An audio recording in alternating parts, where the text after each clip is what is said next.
Spiritual pointers. What is the Urudati?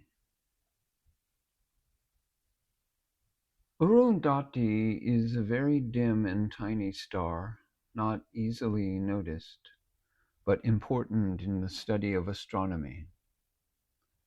Therefore, it is the usual practice of teachers in astronomy to show the student first some visible object like a tree or a tower in the direction of that star. Next, some bright clusters of stars close to the Arundhati, and then the glimmering Arundhati itself. Thus, the first two targets were only pointers to the actual goal. In a similar way, for those following the spiritual path, everything, from the witness down to the gross body, are all but expressions or pointers to the ultimate. Everything is a pointer to the I principle, consciousness, or truth. But consciousness and happiness are the ultimate pointers to themselves.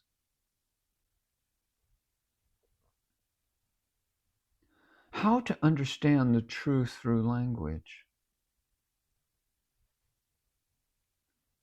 Ultimate truth is beyond the mind and is imperceptible.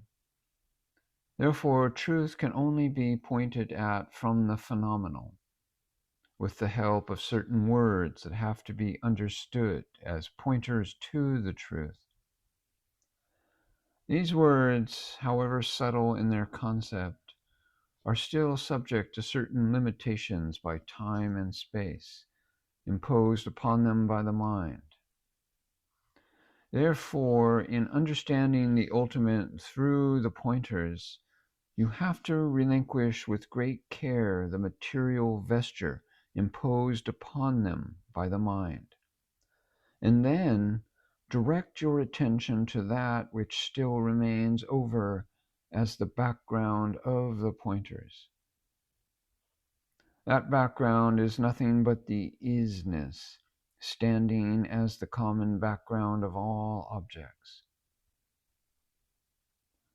Sat, Chit, and Ananda are such pointers and have to be understood to mean nothing but this ultimate isness.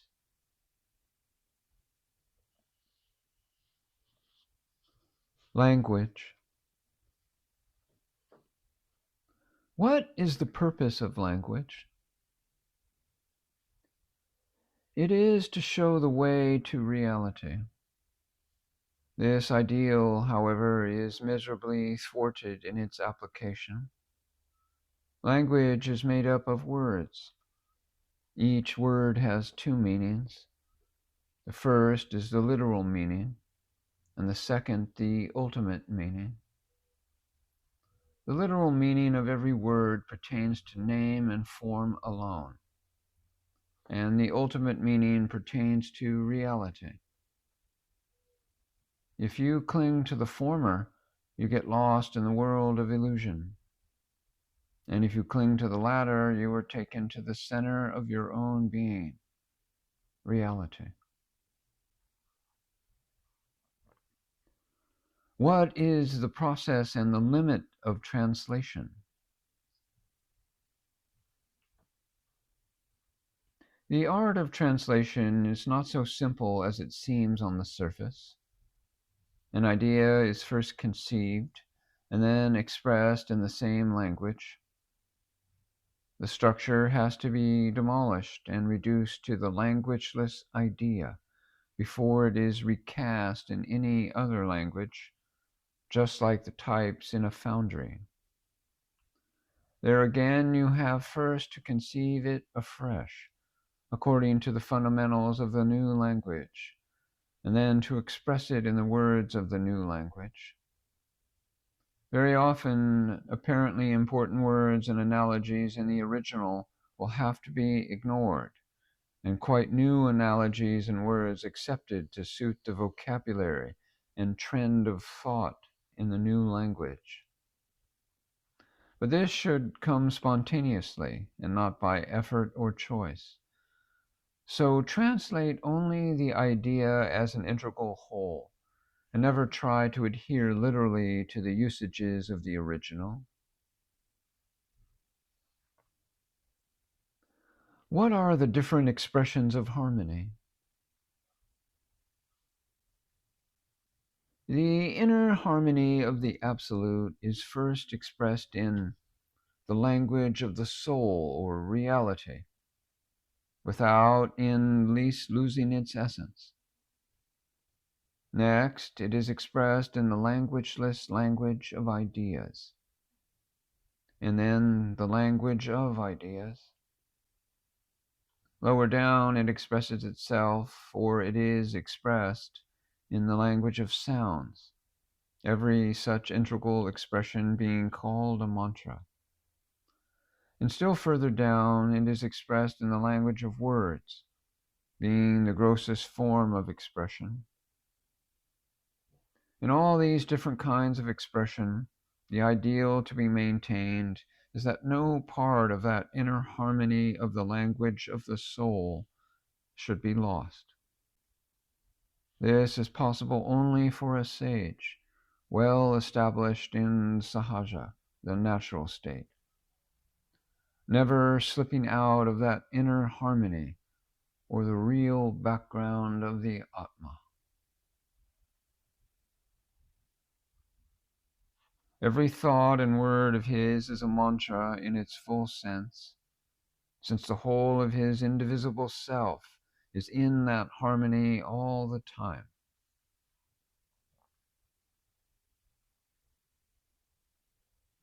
How can sound be utilized as a medium of inquiry to reach the Absolute? It has four distinct stages. The gross sound. Here, consciousness appears limited by the audible word.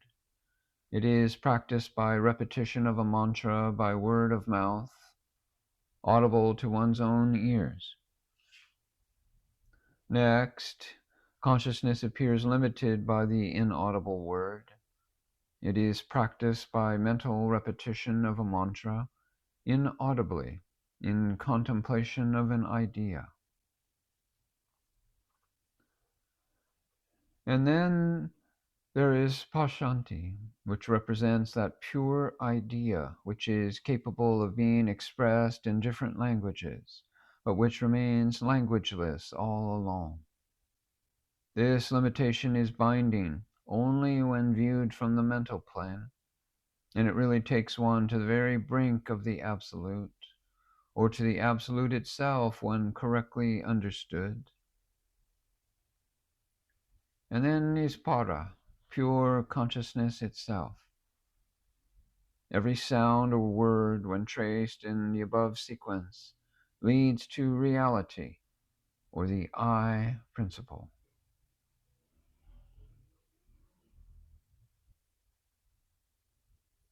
Liberation. Going subjectively beyond the body and mind, you know you are the unqualified I. But this knowledge of the Sat, or existence aspect alone, does not make your experience complete. So long as you do not understand the other two positive characteristics, consciousness and peace or bliss, there is every possibility of your superimposing something else upon this unknown.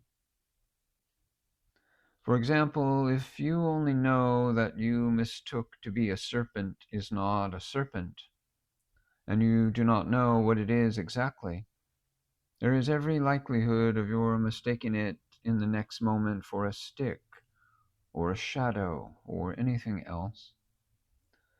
But if you definitely know, in clear light, that it is only a rope, there is no possibility of your mistaking it any further.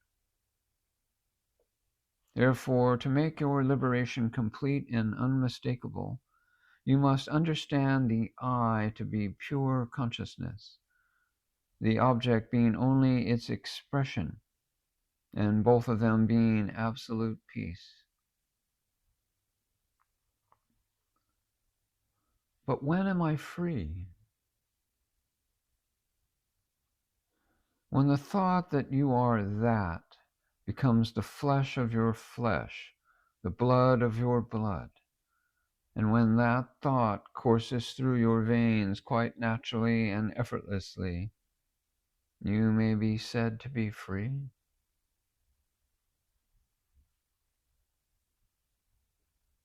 But when am I really and completely liberated? On listening to the truth expounded by the Guru, you visualize the truth and you know that you are the truth always. But if you claim you have become liberated, a taint clings to your claim. You have to remove that taint also by knowing that you have only become aware of the fact that you were never bound, and so never liberated either. Then liberation is beyond time. You always desire rest. Real rest comes only from your real nature, peace. From this background, there is always the trumpet call, resounding, go to peace. You respond to it unknowingly every time. Thus you go back to your real nature, peace, after every activity. This peace or deep rest is already in you. You have only to recognize it and go to it every time knowingly. This is liberation. And thus you see that you were never bound. Who can be free? Neither the body nor the mind can ever be free, because they are dependent upon the real I, consciousness, even for their very existence. The true I alone is always free, and real freedom is its monopoly and its alone. The urge for freedom springs from that source and is usurped in vain by the body and mind. Freedom is ignorantly attributed to body, senses, and mind, though all the three are by nature bound. Most human endeavors are calculated to perform this miracle of freeing the ever bound, and so they end in failure. The urge for freedom is real and comes from beyond the mind. It is wrong to apply it to the mind or to things lower still. What is needed is freedom from the traditional limiting agencies, that is, mainly time and space. Such freedom is the characteristic of Atma, the self, the ultimate reality alone. This is one's own real nature, and it is from there that the urge comes. Body, senses, and mind being never free, and the real I principle being ever free, the only way to attain freedom is to identify oneself with the real self within. This means surrender of attachment to body, senses, and mind. In other words, you must give up the desire for the freedom of body, senses, and mind if you want to attain freedom of the self.